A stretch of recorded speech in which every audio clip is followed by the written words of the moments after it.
militar ou regime militar no Brasil, período que cronologicamente vai de 1964 até 1985.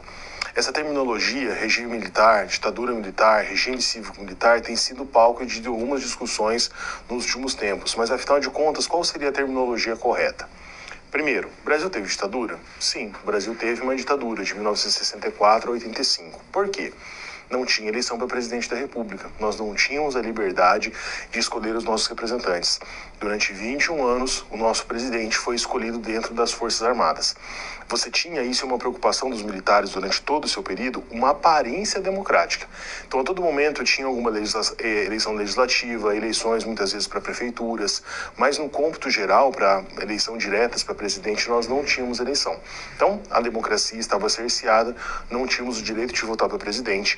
Vários direitos de manifestações, direitos civis, eram controlados pelos militares. Então, nós tivemos uma ditadura e isso é um fato histórico que não pode ser mudado. Muitas vezes as pessoas tentam contorcer os fatos históricos. Nós vivemos uma época aí da modernidade líquida, segundo Zygmunt Bauman, pós-modernidade, mas alguns fatos históricos não mudam, houve um período militar. Ultimamente, a classificação, ou melhor dizendo, a conceituação mais colocada é regime ou ditadura cívico-militar. Por quê? Apesar dos militares estarem no governo, os militares exercerem o poder, eles tinham um apoio. Nenhum sistema de governo no mundo, em qualquer época, não se sustenta sem o apoio. Você tinha uma boa parcela da população que apoiava, sim, o regime militar, por entender que teria vantagens com aquele regime, principalmente com relação à questão econômica, à pauta de costumes, algumas coisas ligadas também às disputas ideológicas entre direita e esquerda no Brasil naquele período. Mas, fato, é uma ditadura militar, uma ditadura cívico-militar, porque você tem um apoio muito grande de uma boa parcela da população, e conforme passa os anos, a gente percebe que esse apoio popular vai cada vez mais diminuindo, até que nós temos a reabertura política em 85. Agora, conseguir caracterizar se esse apoio era majoritário, minoritário, isso é muito complexo. A gente pode dizer que você tinha grupos políticos importantes, grupos políticos bem financiados, que apoiavam os militares e que serviram aí de um arcabouço para que eles conseguissem alcançar o governo e permanecer durante 21 anos. Vamos ao quadro? Então, como você já está acostumado, eu sempre divido a nossa aula em 3 partes. Na primeira parte, nós vamos falar sobre o governo militar, a instauração do golpe, principalmente no primeiro governo, que é o governo Humberto de Alencar Castelo Branco. Depois nós vamos falar sobre a linha dura e as reações e combates ao regime. A linha dura, quando eu falo linha dura, eu estou pensando nos presidentes Costa e Silva e Emílio Garrastazu Médici. São os 2 presidentes do auge aí da tortura, da censura e da repressão. E na última parte da nossa aula, nós vamos falar sobre a distensão política, a abertura que foi extremamente lenta, gradual e segura. E vamos trabalhar também com os problemas dessa abertura lenta, gradual e segura. Nós temos aí uma página na nossa história meio mal escrita, meio mal resolvida. Em qual sentido? Quando os militares terminaram o governo lá em 85, vem a lei da anistia, um pouco antes, em 79. E aquela ideia de não vamos fazer uma caça às bruxas agora, vamos anistiar a todos, tudo que aconteceu é passado, bola pra frente, um discurso meio otimista demais, um discurso meio, como a gente falaria no discurso de hoje, colocando panos quentes na história, passando pano, como diz no jargão mais comum. Mas isso gerou um problema. Faltou uma discussão, faltou uma análise, faltou até mesmo punição para pessoas que cometeram crimes durante o período militar, torturadores principalmente. E isso gerou ali uma avalanche de críticas e, consequentemente, problemas que nós enfrentamos na nossa sociedade até hoje. Então, essa é a nossa aula, Ditadura Militar, 64 a 85. Espero que você goste dos temas que nós vamos discutir e debater na nossa aula de hoje.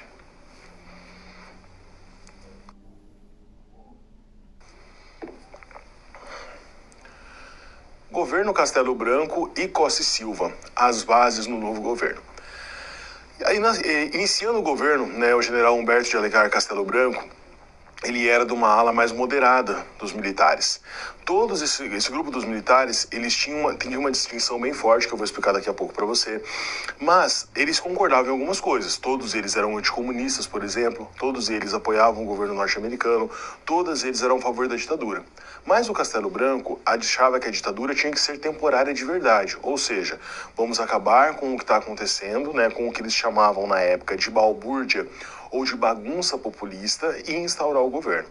Quando o Castelo Branco se fala sobre esse período, ele está falando dos conturbados anos que nós tivemos pós-JK. Período JK, né, década de 60, 56 a 60, você tem um período de estabilidade econômica. Depois disso, os dois presidentes que governaram o Brasil, Jânio Quadros e João Goulart, foram protagonistas de problemas muito complicados. Jânio Quadros renunciou, não tinha um plano de governo. João Goulart governa, mas governa sobre a tutela do parlamentarismo, tenta fazer as reformas de base e não consegue, tenta impor as reformas de base e gera um problema maior na nossa sociedade. Então, para passar por esse período conturbado, a ideia era ditadura e depois devolver o governo aos civis. Isso da área mais moderada do exército. A ala que era mais radical defendia uma ditadura por tempo indeterminado e gostava muito de ter esse poder em suas mãos. Vamos ao quadro. Então, uma das maneiras com as quais os militares legitimavam as suas ações no governo são os atos institucionais. Os atos institucionais, eles tinham força de lei, eram decretados pelo governante militar e valiam como se fosse uma lei.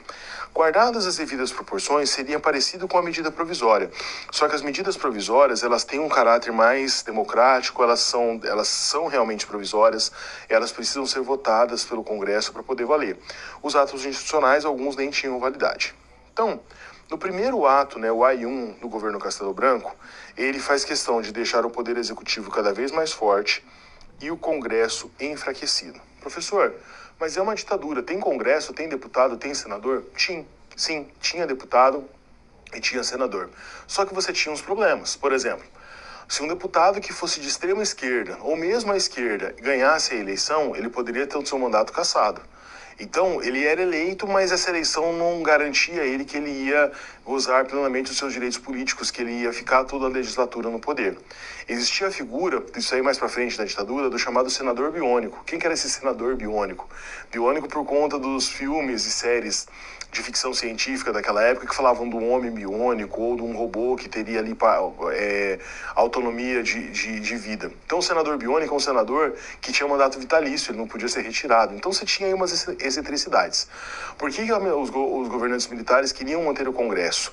Porque eles queriam manter uma aparência democrática. Então, apesar de ser uma ditadura, eles queriam conservar ali algumas instituições. Voltando ao quadro. Então, no AI-1, Poder Executivo forte, o Congresso enfraquecido. Nós temos as instituições do IPM. O que é isso, professor? Inquérito Policial Militar. Qualquer pessoa poderia ser investigada sem maiores explicações. Hoje, se eu chegar para você e falar assim, você está preso. Qual que é a primeira pergunta que você me faz? Qual é a acusação? E você tem um ritual para uma pessoa ser presa. Você parte do pressuposto que a pessoa sempre é inocente. Você sempre presume a inocência da pessoa. Durante a ditadura militar, as pessoas acabam perdendo um pouco essa situação. Você poderia ser preso sem maiores explicações. Por que você está preso? Averiguação. Vamos averiguar porque pode ser, teve um vizinho seu que disse, um parente, que disse que você é comunista, que você é um subversivo, que você está aqui para acabar com a moral e os bons costumes do Brasil. Essa pessoa era presa por tempo determinado. Muitas vezes, isso aí depois do AI-5, onde vai ter direito a habeas corpus. Essa pessoa, muitas vezes, ela era torturada, confessava até o que não podia, o que não deveria, ou que não tinha cometido para poder sair. Então, aos poucos, há uma escalada nessas restrições a democracias, nessas restrições que as pessoas tinham, essas liberdades são pouco a pouco cerceadas. Então a ditadura ela não vira a chave totalmente em 1964. Você tem aí uma escalada da sua ausência de democracia, do endurecimento do regime, como se dizia à época. Voltando ao quadro. Você tem diversos expurgos de caráter militar. Eu tinha essa lista e esqueci de colocar aqui, depois eu posso passar para você por algum dos nossos meios de comunicação. Nós tínhamos uma lista gigantesca de políticos que foram caçados no Brasil logo depois da ditadura começar. Mas eu me lembro aí de cor dos primeiros nomes. O primeiro nome da lista de político caçado, que não tinha direito político nenhum no Brasil, Luiz Carlos Prestes, que era o grande líder do comunismo à época do Brasil e era perseguido desde a época do Getúlio Vargas. Depois, os últimos presidentes, o presidente João Goulart, o presidente Jânio Quadros e o presidente JK. Então, todos os últimos grandes líderes políticos do Brasil foram cassados e vários outros, né, nessa ideia dos diversos expurgos de caráter político.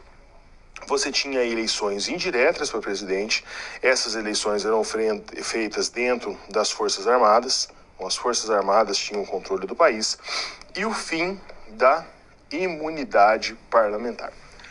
Você deve estar pensando aí, professor, mas esse fim de imunidade parlamentar seria bom, porque tem uns políticos aí que a gente sabe que são meio corruptos e que usam essa imunidade parlamentar para não ser investigados. Sim, concordo com você. Mas a gente tem que entender o motivo pelo qual um deputado, um senador, tem imunidade parlamentar. Um deputado e um senador que está... Vamos pensar num deputado e num senador que tem uma atitude, que tem uma moral elevada, que está fazendo o serviço dele corretamente. Esse deputado e esse senador tem imunidade parlamentar porque muitas vezes, pela sua atuação política, ele pode desagradar alguns grupos e ele pode ser falsamente acusado de um crime. Então vamos imaginar aqui uma hipótese, um deputado que tem uma atuação contra o desmatamento, contra a grilagem de terras, contra o fato das pessoas pegarem terras de povos indígenas e tomarem para si. Esse deputado pode muito bem ser acusado injustamente, ter algumas provas manipuladas por conta da sua atuação política. Então a imunidade parlamentar serve para isso. Quem que pode julgar um deputado? É o Supremo. Porque daí você tem ali uma dificuldade maior de corromper esse que é um dos três principais baluartes da nossa democracia, né? Os poderes executivo, legislativo e, no caso, o Supremo Judiciário. Então, a imunidade parlamentar serve para isso. O que acontece é que muitos políticos que a gente sabe que tem uma atuação corrupta usam dessa imunidade parlamentar para escapar de investigações. Mas a ideia da imunidade parlamentar é interessante, para proteger o trabalho do deputado e do senador, independente de qual grupo político ele vai desagradar, em prol da maioria da população. Então, a imunidade parlamentar acaba no discurso para não ter corrupção, mas a gente sabe que no governo militar havia corrupção também, né? Corrupção, infelizmente, sempre teve no Brasil, sempre vai existir, o combate é importante, mas ela servia muito mais para isso, para que esses deputados fossem atacados ali a qualquer momento. Voltando ao quadro, eu fiz essa arte aqui, né, bem simplesinha, para a gente entender um pouquinho quem eram esses dois grupos. Uma divisão interna, então, nas Forças Armadas. O grupo chamado Linha Dura era o grupo mais radical, o grupo que defendia a ditadura por tempo indeterminado, deixa eu apagar aqui. Por tempo indeterminado, ou seja, vai ter ditadura até nós quisermos que tenha. Dentro desse grupo da Linha Dura, você tem dois presidentes militares que se destacavam. O presidente Costa e Silva, segundo presidente militar, e o presidente Emílio Garrastazu Médici. Desses dois governantes, 68, ali da época do AI-5 até 72, 73, é o auge da tortura, da repressão, enfim, o período chamado dos anos de chumbo acontecem exatamente aqui na chamada Linha Dura. O grupo da Sorbonne, como o próprio nome já diz, era um grupo mais intelectualizado. Esse grupo, ele era oriundo da chamada Escola Superior de Guerra, que era ligado com políticos e militares mais moderados dos Estados Unidos e também da Europa. O grupo da Sorbonne teve 3 presidentes brasileiros, né, militares presidentes. Você tinha o governo Castelo Branco, que foi o primeiro general-presidente, e os dois últimos, o presidente Geisel e o presidente Figueiredo. Esse grupo da Sorbonne também era anticomunista, também defendia ali a ditadura militar, mas eles achavam que a ditadura tinha que ser temporária e que o mais rápido possível devolvesse o governo aos grupos civis. Então esses dois grupos mostram que esses militares não eram uníssono no período da ditadura militar, você tinha um racha, você tinha uma divisão, e não é à toa que quando esse grupo mais moderado entra no governo, você tem ali o processo de abertura. Já falei umas 3 vezes isso para você, abertura lenta, gradual e segura. Ou seja, os militares queriam se salvaguardar para que não tivessem perseguições políticas, para que não tivessem que pagar por eventuais crimes cometidos durante o período militar. E isso, infelizmente, foi feito, principalmente via lei da anistia, que a gente vai trabalhar mais à frente na nossa aula. Voltando ao quadro novamente, falar agora do primeiro general-presidente, que era o presidente Castelo Branco. Lembrando, o Castelo Branco, ele era mais moderado, ele era do grupo aí conhecido como o grupo da Sorbonne. O Castelo Branco faz algumas medidas que hoje a gente conhece como medidas de austeridade política, corte dos gastos públicos, enfim, algumas situações. Então, ele corta subsídios, principalmente ligados a alimentos, faz uma grande reestruturação nas empresas públicas, tornando elas mais eficientes. O fim da estabilidade após 10 anos de trabalho e a criação do Fundo de Garantia por Tempo de Serviço. Muita gente pensa que o FGTS é uma das leis que vieram com a CLT, a Consolidação das Leis do Trabalho lá do Getúlio Vargas, mas não. O FGTS substituiu essa lei. Após 10 anos no mesmo trabalho, a pessoa não poderia ser mandada embora só por justa causa. Então isso aqui acabava travando um pouquinho o mercado de trabalho. Havia um incentivo muito grande às exportações, às remessas de lucro, enfim, uma modernização do capitalismo brasileiro. E aqui um ponto interessante. O autoritarismo facilitou as medidas econômicas que foram a base do milagre econômico. Muitas vezes, quando uma pessoa quer defender o militarismo no Brasil, ou quer questionar o fato que não teve uma ditadura no Brasil, ele fala o seguinte: olha, mas teve um milagre econômico. Naquela época as pessoas trabalhavam, as pessoas ganhavam dinheiro, vivia-se melhor no Brasil. E como é que funcionava isso? Eu, como professor de história, você, como futuro atuante aí nessa área relacionada à história, a humanas, a gente nunca pode tentar manipular os discursos. A gente lida com fatos na história. E esses fatos nos levam a interpretações. Por que eu estou dizendo isso? Eu coloquei ali que o autoritarismo facilitava medidas que foram importantes para o milagre. Sim. Imaginem hoje um presidente X, qualquer presidente. Ele quer fazer uma série de leis para tentar melhorar um pouquinho a economia do país. Existe um rito. Ele precisa aprovar essas leis na Câmara dos Deputados, a depois aprovar no Senado para essa lei continuar valendo. Muitas vezes, ele tem que construir acordos políticos para ter uma vantagem na Câmara dos Deputados ou no Senado. Esse sistema presidencialista, esse sistema republicano-democrático é assim no mundo todo. Em alguns países é mais fácil você ter essa negociação, em outros mais difícil. Mas é assim que funciona. Num governo militar, o presidente manda e acabou. Ele faz lá um ato institucional, olha, vai ser assim, assim, assado, e acabou o problema. Então, aparentemente, isso é positivo, porque se tem um presidente bem intencionado, ele consegue fazer algumas medidas que vão ir melhor para a economia. Mas se você pega um presidente mal intencionado, ele também faz leis para prejudicar a vida das pessoas. Então, por isso, por mais complexo que seja, o regime republicano democrático sempre vai ser o melhor. Então, os militares fizeram algumas medidas, sim, que facilitaram o mercado de trabalho, que facilitaram a economia. Mas dá para dizer que o milagre econômico foi só obra do gênio militar que estava colocado? De maneira nenhuma. Primeiro, porque vários militares, ao contrário de alguns governos anteriores, eles colocavam impostos chaves do seu governo civis que eram destacados nas suas áreas. Um economista muito importante no Brasil e que foi ministro várias vezes durante o período militar foi o Antônio Delfim Neto. O Antônio Delfim Neto tinha uma atuação importante na política do Brasil. Além disso, apesar de ser aliado com os militares, ele teve ali algumas situações importantes. Além disso, a gente tem que lembrar que estamos no período da Guerra Fria, década de 60. E os Estados Unidos apoiaram o golpe militar no Brasil por temer uma revolução comunista brasileira, assim como tinha ocorrido em Cuba alguns anos antes. Então você tem uma injeção de dinheiro estrangeiro no Brasil muito forte, via Estados Unidos, via a Operação Condor e assim por diante. Então, e outra coisa importante, você teve um crescimento econômico brasileiro nesse período? Sim. Mas esse crescimento econômico não foi abrangente para toda a população. Você tinha uma parcela da população ligada ao governo, grandes empresários, grandes pessoas ligadas ao agronegócio que conseguiram enriquecer. Mas uma boa, talvez não, com certeza a maioria da população não desfrutou desse milagre econômico. Ele foi um milagre econômico mais direcionado às elites do país, uma classe média mais elevada. A população mais pobre sofria horrores nesse período. Então, assim, teve um milagre econômico? Sim, mas ele não é tão milagre assim quando nos tentam passar aí as pessoas que defendem o período da ditadura militar. Você tem uma série aí de circunstâncias atenuantes para entender até onde vai esse milagre. É um milagre mais restrito, tem a ver com uma conjuntura externa, com o próprio desenvolvimento do capitalismo fora do Brasil, com os incentivos dos Estados Unidos, e ele não é um milagre econômico abrangente. Boa parcela da população nem sequer percebeu que esse milagre estava acontecendo.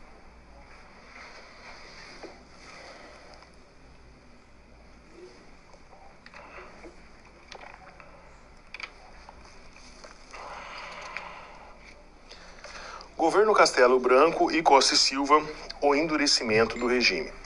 Então, é a partir do finalzinho do governo Castelo Branco e principalmente do governo Costa e Silva que os militares mostram suas garras, que começam a ter o endurecimento do regime, as liberdades individuais são cada vez mais retiradas e há um cerceamento total da República e da democracia no Brasil. Vamos ao quadro entender mais sobre isso.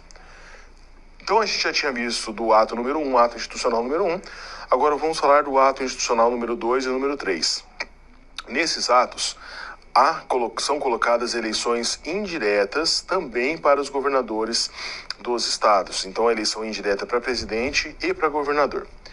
Há uma extinção dos partidos políticos, o pluripartidarismo acaba, e o Brasil vive uma experiência de bipartidarismo. Você tinha a Arena, que era o partido da situação, ou seja, o partido que apoiava os militares, e que, logicamente, tinha uma maioria em todas as votações. E o MDB, o Movimento Democrático Brasileiro, que era uma oposição. Mas essa oposição era extremamente controlada. Era uma oposição permitida e uma oposição até a página 2, como gostamos de dizer.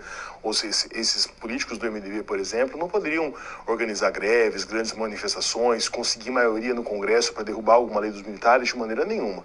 Era uma oposição permitida, com pequenos debates, mas não conseguiam ali impor as suas votações sobre esse grupo dos militares. Então, lembrem sempre disso. Pensando na aparência externa, pensando naquilo que viam da imagem do Brasil, sempre os militares foram preocupados com essa aparência democrática, mas na verdade não tinha democracia nenhuma, vivíamos aí sobre a exegese de uma ditadura militar. Voltando ao quadro. Constituição de 1967, de novo o Brasil com uma nova Constituição.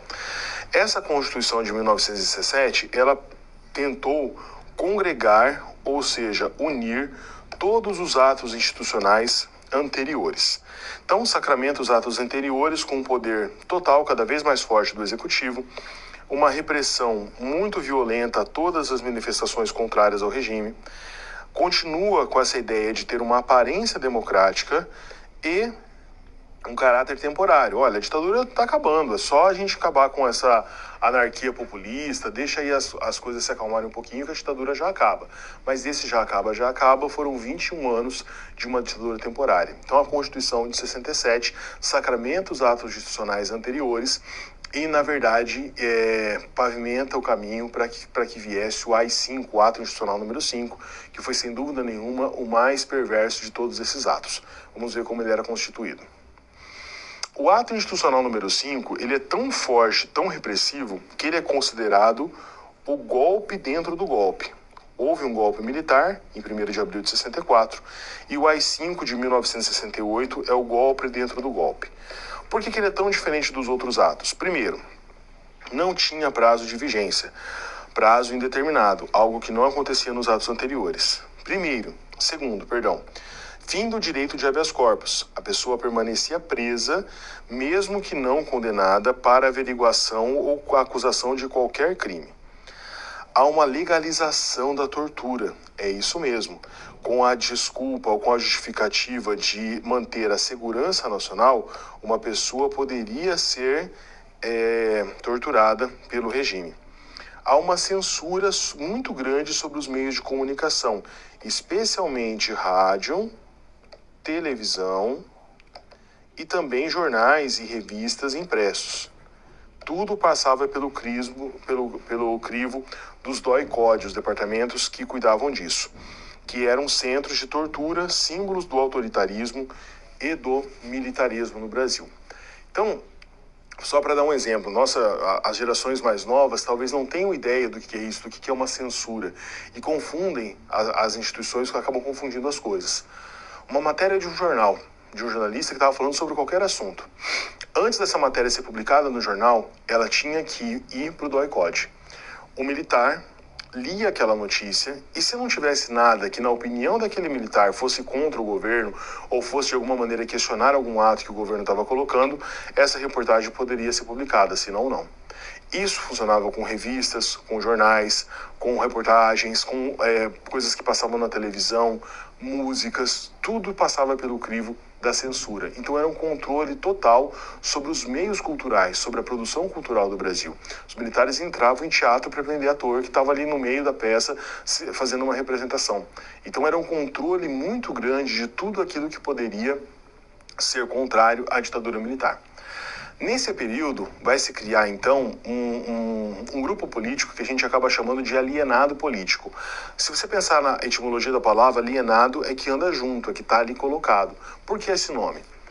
Se eu penso nas músicas de engajamento militar, por exemplo, eu penso no Milton Nascimento, Chico Buarque, Caetano Veloso e outros artistas que se posicionavam contra a ditadura e que muitas vezes tiveram músicas censuradas e foram até exilados, expulsos do Brasil, proibidos de frequentar o próprio país.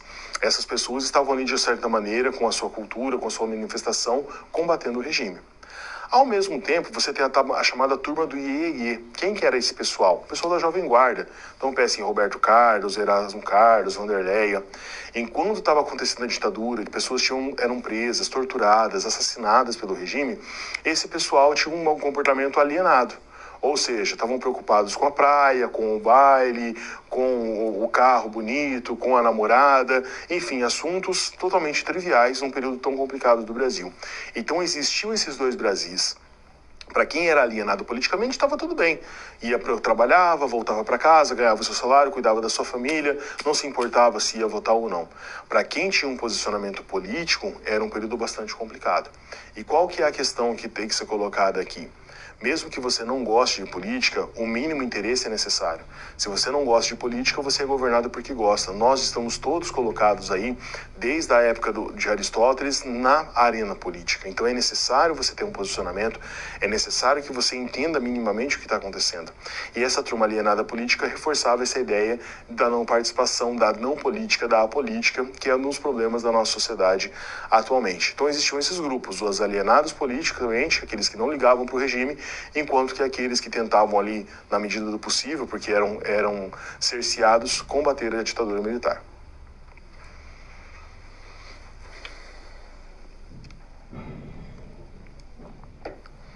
O governo Médici, censura, repressão e o auge do militarismo no Brasil.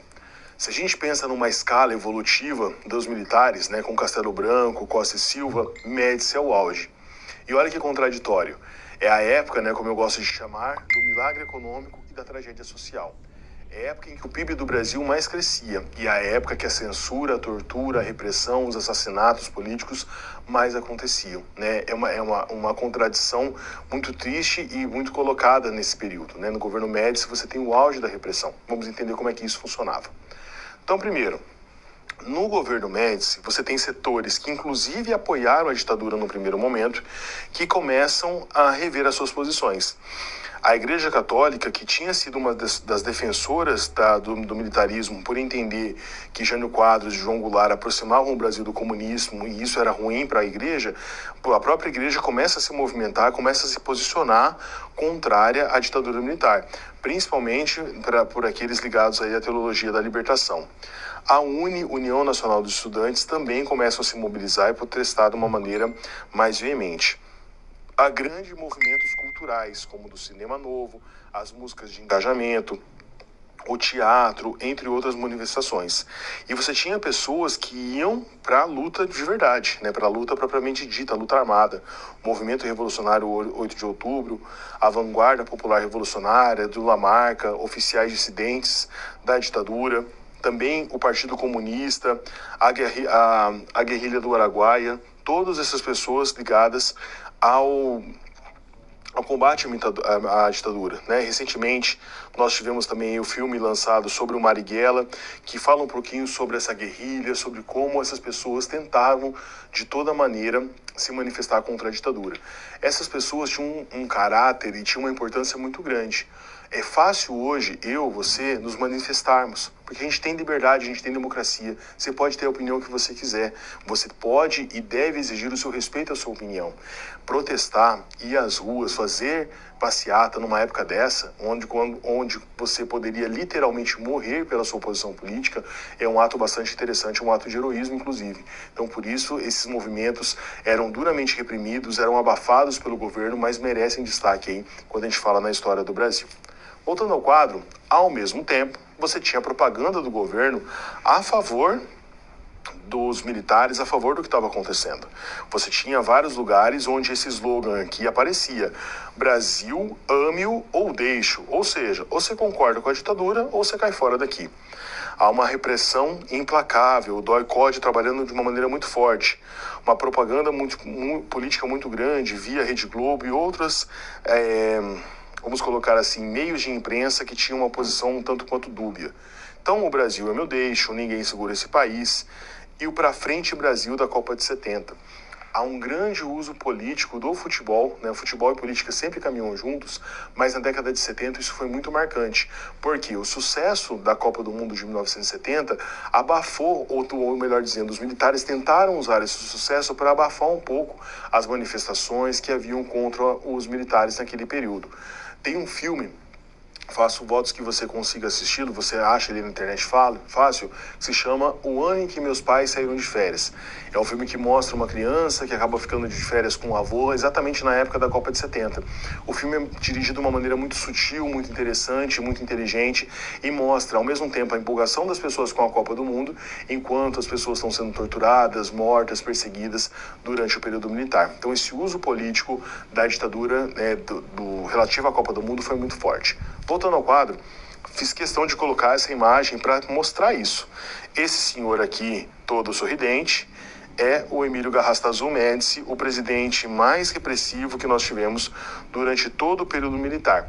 E ele está aqui do lado do Carlos Alberto Torres, o grande capitão do Tri, e os dois juntos segurando a taça Jules Rimet, foi a taça que o Brasil conquistou com o tricampeonato. Essa tradição, entre aspas, da seleção ser recepcionada pelo presidente começou aqui. O Médici foi o primeiro que fez isso. Os jogadores, inclusive, ganharam um automóvel zero, na época um Fusca, né, 1970, por conta dessa conquista. Então você tinha uma aproximação muito grande. O Médici influenciou tanto na política e no futebol naquela época que o técnico da seleção brasileira durante todas as eliminatórias tinha sido o João Saldanha, que era um jornalista que acabou virando técnico de futebol e que tinha um posicionamento muito forte politicamente a favor, contra a ditadura, né? Ele se declarava comunista ao bel prazer. E por influência do Médici, Saldanha caiu e Zagallo, que foi ali durante muito tempo um isentão, uma pessoa fazia parte desse grupo dos alienados políticos que assumiu a seleção brasileira rumo ao tricampeonato mundial. Então, assim como hoje nós temos aí também a política ligada com o esporte, uma certa manifestação, se a gente parar para pensar, é até mesmo uma representatividade da política do pão e circo. Isso aconteceu de uma maneira muito forte também durante a ditadura militar em 1970, no governo Médici, que foi o auge de toda essa repressão política. Vamos agora para a nossa primeira situação-problema, como caracterizar historicamente a ditadura militar. Então, primeiro, como entender a permanência de um conflito por sentidos sobre o recente passado ditatorial? Nesse sentido, é possível afirmar que houve no Brasil, ao longo de 21 anos, uma ditabranda? Esse termo ditabranda, salvo engano, apareceu pela primeira vez num editorial da Folha de São Paulo, falando que a ditadura do Brasil tinha sido uma ditadura mais light, se comparada, por exemplo, à sanguinária ditadura do Pinochet no Chile. É óbvio que em números totais, o Pinochet matou mais gente no Chile do que os militares brasileiros o fizeram aqui no Brasil. Mas essa questão desse discurso ou dessa disputa por uma retórica, por uma narrativa, o que é muito importante, não surgiu no Brasil e não tem tanto a ver com a ditabranda. Você vai concordar comigo o seguinte: nós somos cidadãos de um país na qual as pessoas têm direitos e deveres e seu pressuposto da cidadania. Não importa se foram 500 pessoas, 50 pessoas ou 1000 pessoas que foram mortas pelo governo. Se um governo conseguiu se estruturar para perseguir as pessoas, para prender as pessoas pela opinião política, para matar essas pessoas, não importa se foram 50, se foram 500, se foram 1 milhão, o governo está errado da mesma maneira. Nós somos cidadãos, nós temos direitos e deveres, nós não podemos ser perseguidos pelo nosso governo. Uma pessoa que comete um crime deve ser presa? É claro, é um bandido. Agora, uma pessoa que tem uma opinião política diferente da sua ser preso porque tem uma opinião política, isso não é crime. e criminalizou-se a opinião própria, criminalizou-se a política na época da ditadura militar. Então esse discurso da dita branda tenta suavizar algo que não tem o que suavizar. Foi uma ditadura, foi um período de exceção, foi um golpe militar, as pessoas não podiam votar para presidente. Voltando ao quadro. Em 17 de fevereiro de 2009, a Folha de São Paulo publicou um editorial afirmando que no Brasil houve uma dita branda, ao fazer um contraponto entre os regimes militar brasileiro e outros regimes ditatoriais que existiram na América Latina. Daí eu coloquei aqui um contraponto para a gente entender essa história de dita branda. Segundo o relatório final da Comissão Nacional da Verdade, divulgado em 10 de dezembro de 2014, 434 cidadãos e cidadãs brasileiras foram mortos ou desaparecidos por motivação política durante o regime militar. No governo Dilma Rousseff, tentou-se fazer algo que deveria ter sido feito lá em 1985, quando acabou a ditadura. Acabou a ditadura? Ótimo. Vamos investigar os crimes da ditadura. Quem que foi torturador? Quem que perseguiu quem? O que aconteceu? Vamos investigar tudo isso.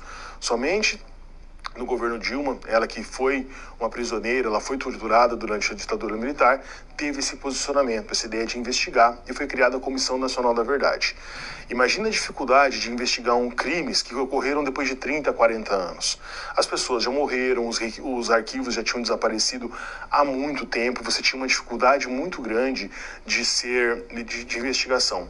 Mesmo assim, essa comissão conseguiu comprovar que, pelo menos, no mínimo, 434 pessoas foram mortas pelo regime militar. Isso é o mínimo depois de 30 anos. Então você pode imaginar que esse número deve ter sido muito maior. E mesmo durante muito tempo, depois de muito tempo, você tinha ali uma perseguição.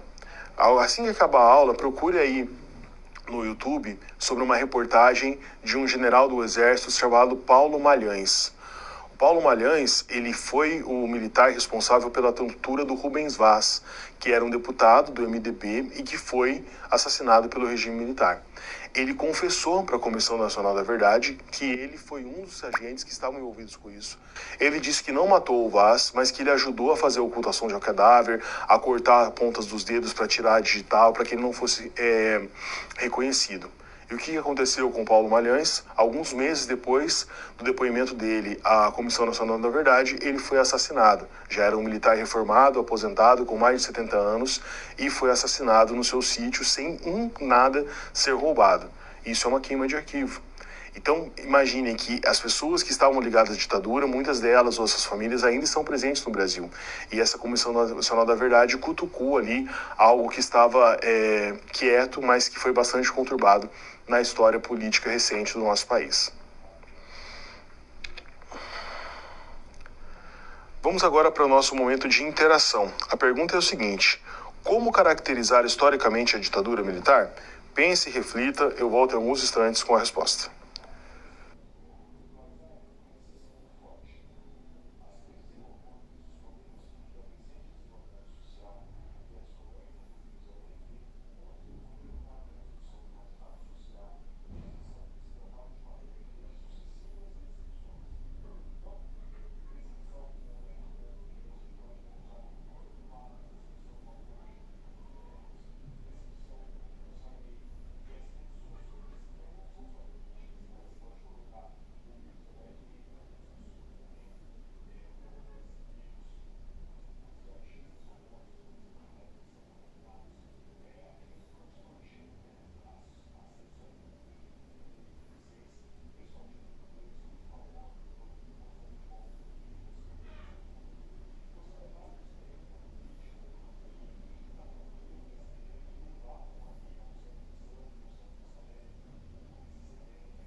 Bom, como podemos caracterizar então a ditadura militar brasileira?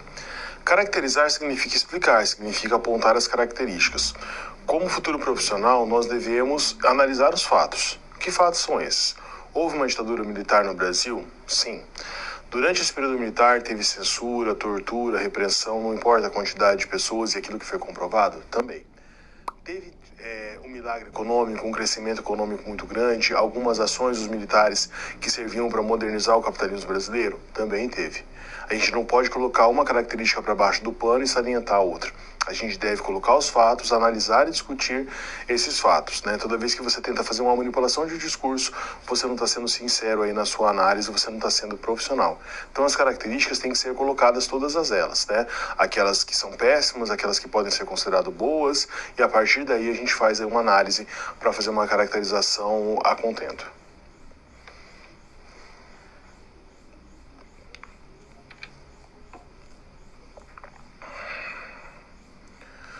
O governo Médici e o milagre econômico. Então vamos falar um pouco sobre as características do milagre econômico, como que ele foi possível, como que a conjuntura internacional influenciou no milagre, como que ele atingiu e quais parcelas da população ele atingiu. Vamos ao quadro.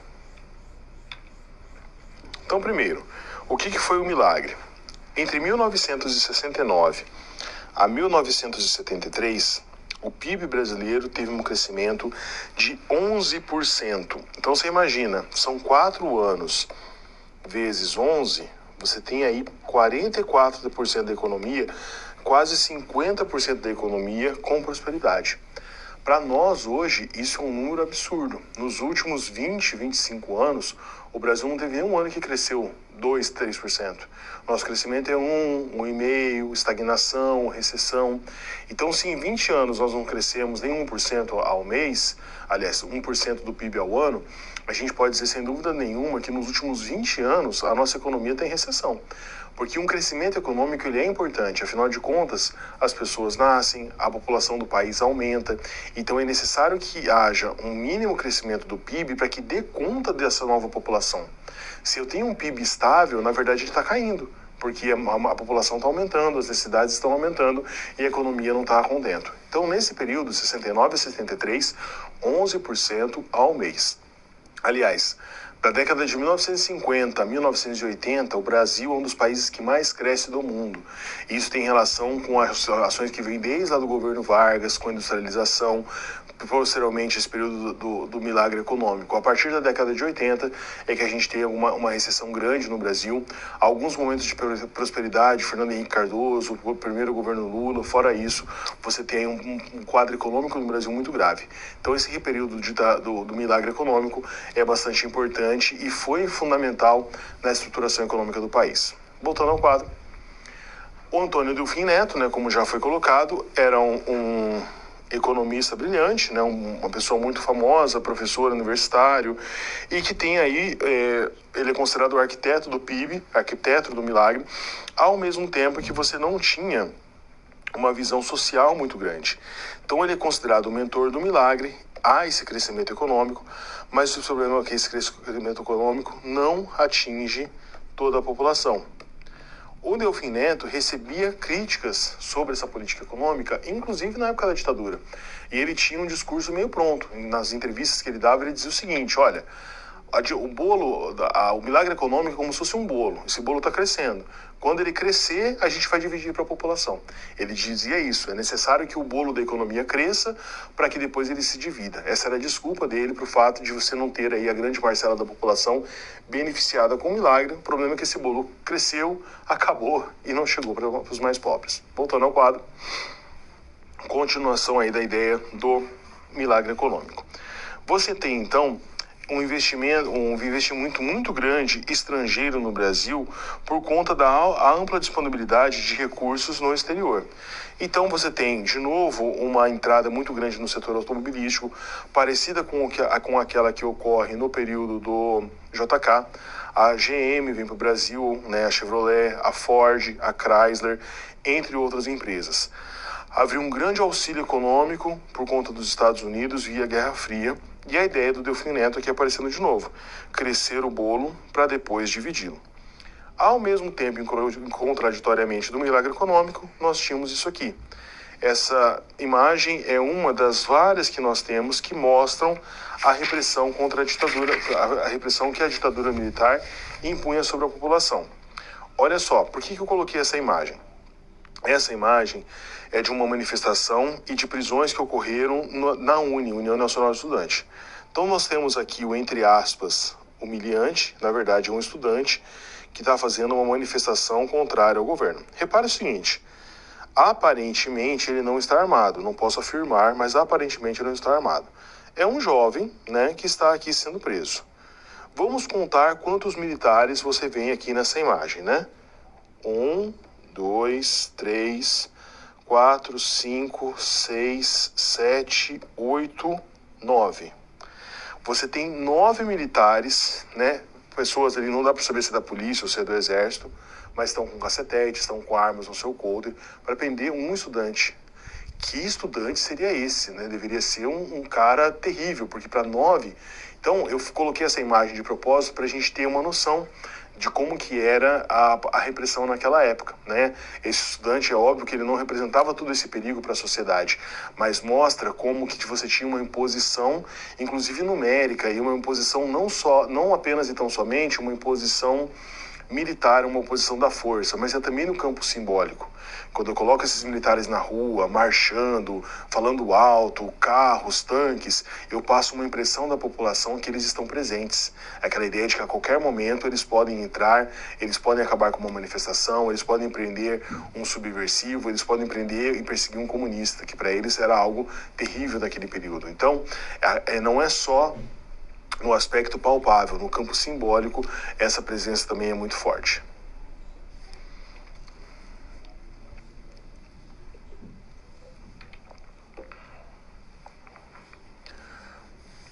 Governo Geisel e Figueiredo, a transição lenta, gradual e segura. Essa frase da transição lenta, gradual e segura, ela foi preferida pelo presidente Geisel, né? Em uma das entrevistas, perguntado por jornalistas, ele disse isso, que ele ia fazer a abertura do Brasil, que ia conduzir a redemocratização, mas que essa redemocratização ia ter essa característica. Ela ia ser lenta, aos poucos, gradual e segura. Ou seja, não ia se fazer uma distinção política à torta e à direita do dia para a noite. Só que ele não explicou que essa transição lenta, gradual e segura era lenta, gradual e segura para os militares, para que eles tivessem tempo de se organizar, tivessem um tempo de se organizar no sentido de não serem investigados, de não sentir um sentimento de revanchismo. Não seria correto, né, e poderia até gerar um conflito maior se as pessoas que assumissem um governo pós-ditadura militar fizessem uma perseguição tão violenta quanto os militares fizeram no seu período. Mas os crimes deveriam ter sido investigados. Como exemplo dessa transição, a gente pode pensar a África do Sul. Por quê? Quando acaba o regime do apartheid na África do Sul, Nelson Mandela assume e o discurso dele era um discurso pacifista, no sentido de não perseguir